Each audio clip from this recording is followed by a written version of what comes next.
बच्चों, कल अपन ने पढ़ा था राजस्थान में सिंचाई परियोजनाओं में चंबल नदी परियोजना।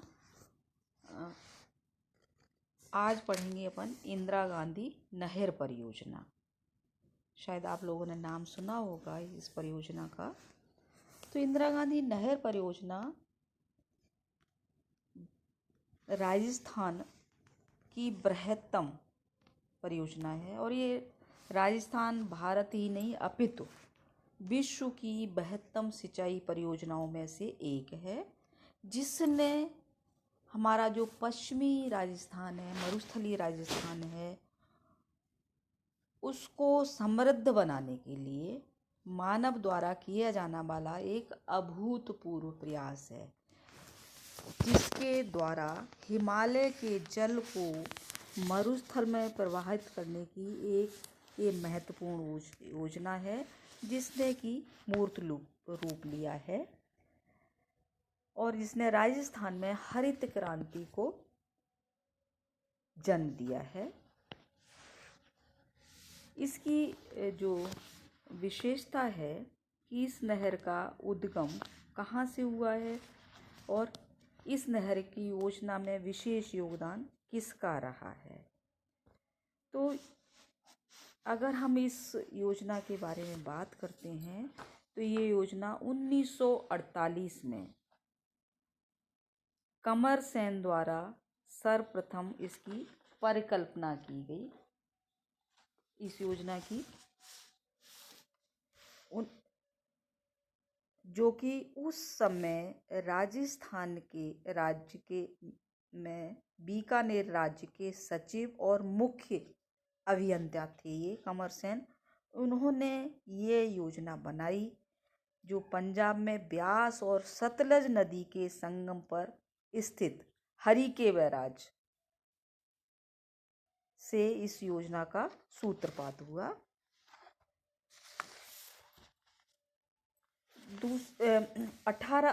1957 में केंद्रीय योजना आयोग की स्वीकृति मिली। 1958 में नहर निर्माण कार्य शुरू हुआ और 1984 में इसका नाम इंदिरा गांधी नहर रखा गया। उससे पहले ये फिर आता है योजना का प्रारूप। नहर का उद्गम सतलज व ब्यास के संगम स्थल हरिके बैराज बांध से हुआ है। हरिके बैराज से रामगढ़ है जैसलमेर तक इस नहर की लंबाई 649 किलोमीटर, जिसका निर्माण विभिन्न चरणों में हुआ। प्रथम चरण, इसमें पहला है राजस्थान फीडर, इसको नाम दिया गया है। ये पंजाब के हरिके बैराज से हनुमानगढ़ के मसीता वाली गांव तक लगभग 204 किलोमीटर लंबी है और 1984 तक इसका निर्माण कार्य पूर्ण हुआ। ये पंजाब और हरियाणा में ये 169 किलोमीटर 169 किलोमीटर और राजस्थान में इसका जो लंबाई है वो 36 किलोमीटर। तो कुल लंबाई है इसकी 204 किलोमीटर। दूसरी है मुख्य नहर 189 किलोमीटर लंबी नहर का निर्माण और 3109 किलोमीटर इसकी वितरक किए हैं डिस्ट्रीब्यूटर से। कुल सिंचाई क्षमता है इसकी 6.29 लाख हेक्टेयर। फिर आती है दूसरी स्टेज मुख्य नहर 256 किलोमीटर। नहर का निर्माण कार्य 1986 तक पूर्ण हुआ। यह मुख्य नहर छत्तरगढ़ से मोहनगढ़ जैसलमेर तक, मोहनगढ़ है जैसलमेर में, वहाँ तक है। मुख्य नहर स्टेज फर्स्ट 189 किलोमीटर से लेकर स्टेज 2 256 किलोमीटर, टोटल है 445 किलोमीटर।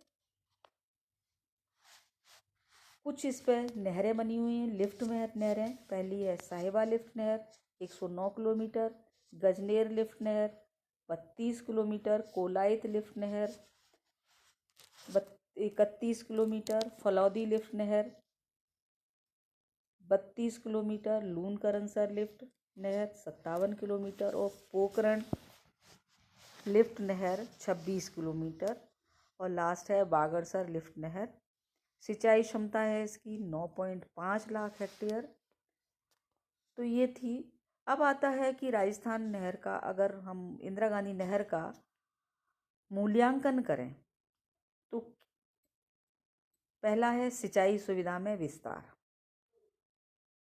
राज्य के 15.79 लाख हेक्टेयर पर सिंचाई की सुविधा उपलब्ध है। इससे पहली स्टेज में 6.29 और दूसरी स्टेज में 9.5, टोटल होती है 15.79। कृषि उपज में वृद्धि, कुल खाद्यान्न उत्पादन 37 लाख टन। रेगिस्तान प्रसार में रुकावट, नहर क्षेत्र में व्यापक स्तर पर वृक्षारोपण, काजरी व विश्व बैंक द्वारा विशेष प्रयास। जल उपलब्धता, उत्तर पश्चिम के 7 जिलों में पेयजल और 4 जिलों में सिंचाई व जलपूर्ति। पेयजल 1800 क्यूसेक जल आरक्षित। फिर आता है अकाल व सूखा नियंत्रण। सिंचाई के कारण यहाँ पर अकाल और जो सूखा पड़ता था उस पर नियंत्रण हो चुका है। विद्युत उत्पादन 39 मेगावाट, नहीं 39 मेगावाट। अनूपगढ़ व सूरतगढ़ में 3 इकाइयाँ, 13 × 3 = 39 मेगावाट। स्थायी चरागाह, पशु व डेयरी उद्योग आधार। अन्य अधिवास विस्तार, खनिज शोषण, मत्स्य पालन, औद्योगिक विकास, पर्यटन विकास, रोजगार की उपलब्धता, उनके नए नए रोजगार विकसित हुए, यातायात विकास, कमांड क्षेत्र का संतुलित विकास। ये तो इसका मूल्यांकन है। अगर हम इस नहर की समस्याएं देखें तो कुछ समस्याएं भी हैं, जैसे कि सेम समस्या, अधिक सिंचाई से नीचे की जो अपारगम जिप्सम परत के ऊपर जल भराव की समस्या। अनूपगढ़ के पास 8000 वर्ग किलोमीटर क्षेत्र इससे प्रभावित। दूसरा, क्षारीकरण की समस्या। तीसरा, मृदा अतिशोषण से उत्पादकता में निरंतर गिरावट। परियोजना में अनुमान से अधिक खर्च। सांस्कृतिक सामंजस्य की समस्या। अब आता है इंदिरा गांधी नहर परियोजना की जो नहर लिफ्ट है। इंदिरा गांधी नहर का पानी ऊंचे स्थान पर पहुंचाने के लिए लिफ्ट नहरों का भी निर्माण किया गया है। तो इसमें 8 लिफ्ट नहर बनी है। पहली है गंदेली साहिबा लिफ्ट नहर। यह सबसे बड़ी लिफ्ट नहर है जिसकी लंबाई 109 किलोमीटर चूरू व हनुमानगढ़ जिले में है। वर्तमान इसका नाम चौधरी कुंभाराम लिफ्ट नहर कर दिया गया है। दूसरा है बीकानेर लून करनसर लिफ्ट योजना नहर। बीकानेर जिले में 57 किलोमीटर लंबी लिफ्ट नहर है ये।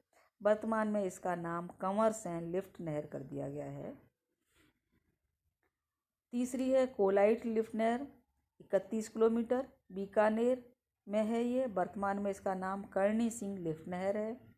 गजनेर लिफ्ट नहर 32 किलोमीटर बीकानेर में है। वर्तमान में इसका नाम पन्नालाल बारूपाल लिफ्ट नहर कर दिया गया है। फिर आती है फलौदी लिफ्ट नहर, ये 32 किलोमीटर जोधपुर। वर्तमान में इसका नाम है गुरु जम्बेश्वर लिफ्ट नहर। फिर आती है पोखरण लिफ्ट नहर 26 किलोमीटर जैसलमेर में है। वर्तमान में इसका नाम है जय नारायण व्यास लिफ्ट नहर। नेक्स्ट है बांगड़सर लिफ्ट नहर। वर्तमान में इसका नाम वीर तेजाजी लिफ्ट नहर कर दिया गया है। लास्ट है गडरा रोड लिफ्ट नहर जो जैसलमेर और बाड़मेर में है। वर्तमान में इसका नाम बरकतुल्लाह खां लिफ्ट नहर है। तो ये इंदिरा गांधी नहर पर ये लिफ्ट नहर बनाई गई हैं क्योंकि जो क्षेत्र ऊंचे हैं वहाँ पर पानी कैसे पहुँचाया जाए तो उसके लिए नहरों का निर्माण किया गया है। अब आता है इंदिरा गांधी नहर क्षेत्र विकास कार्यक्रम। तो इस क्षेत्र में कुछ विकास कार्यक्रम भी शुरू किए गए हैं। विश्व बैंक की सहायता से की सहायक संस्था अंतर्राष्ट्रीय विकास agency, international development agency IDA की सहायता से संचालित कार्यक्रम में भूमि को समतल करना, नालियों को पक्का करना, मंडियों का विकास करना, ग्रामीण जलापूर्ति, सहकारिता, पशु व मत्स्य पालन आदि कार्य किए जा रहे हैं। कि इस क्षेत्र में लोगों को प्रमोट करने के लिए, प्रोत्साहित करने के लिए, जो भूमि ऊंची नीची थी उसको समतल करना है, क्योंकि ये नालियाँ इसलिए पक्की करनी है क्योंकि ये क्षेत्र मरुस्थलीय क्षेत्र है इसलिए और मंडियों का विकास करना है क्योंकि उत्पादन के लिए अनाज जो पैदा होता है उसको मंडियों तक आराम से पहुंचाया जा सके, इसलिए विकसित करना है। ग्रामीण क्षेत्रों में जल की आपूर्ति की गई है। पशुपालन और मत्स्य पालन को भी प्रोत्साहित किया गया है। वर्ष 1992-93 से जापान के बैंक ऑफ इंटरनेशनल कॉरपोरेशन की आर्थिक सहायता से इंदिरा गांधी नहर क्षेत्र में वृक्षारोपण भी प्रारंभ किया गया है। क्यों किया गया है? क्योंकि मरुस्थलीकरण को रोका जा सके।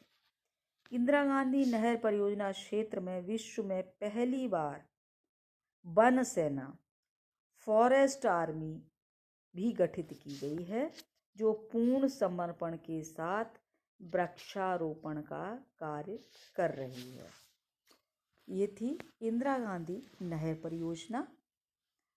इसके अलावा राजस्थान में तीसरी परियोजना है माही बजाज सागर परियोजना।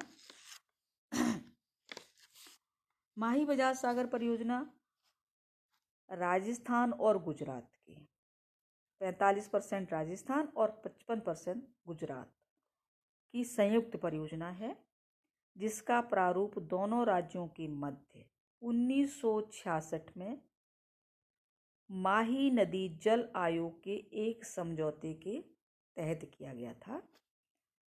इस परियोजना का प्रारूप है माही बजाज सागर बांध।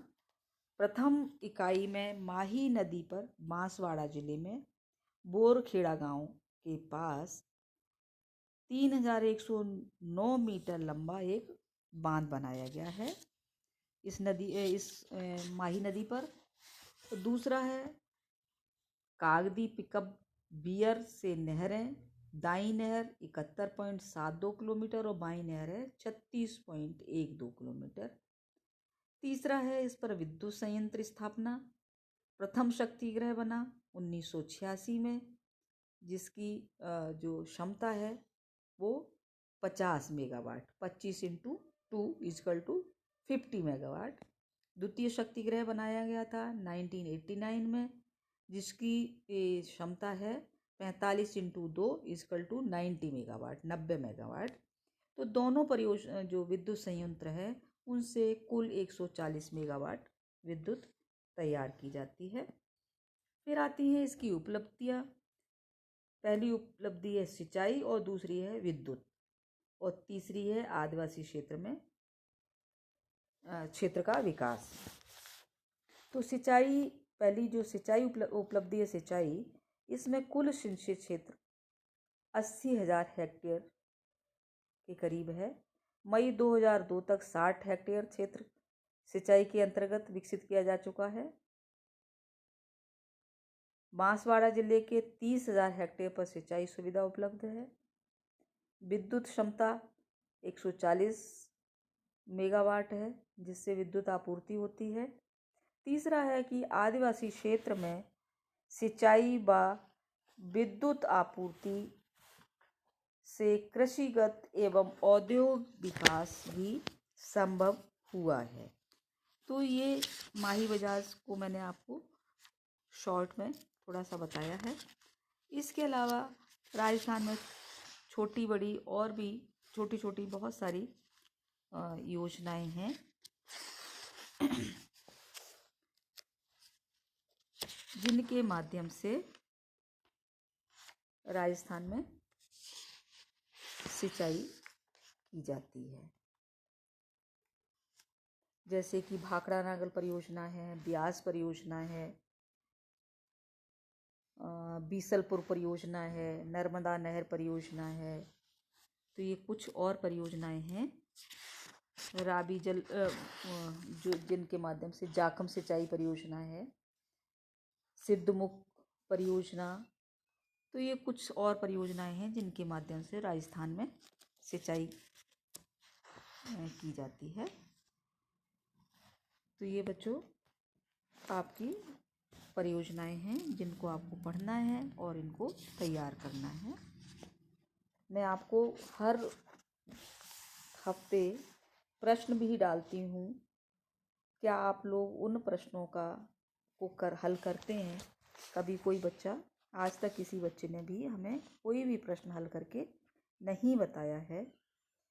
तो कृपा करके आप लोग प्रश्नों के उत्तर भी लिखें।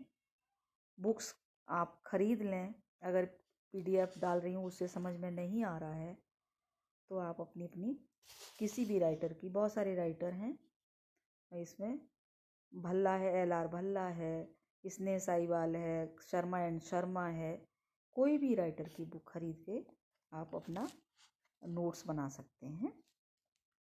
थैंक यू बच्चों। मैं आज भी आपको प्रश्न डालूंगी और आप उनको पढ़ें। Thank you.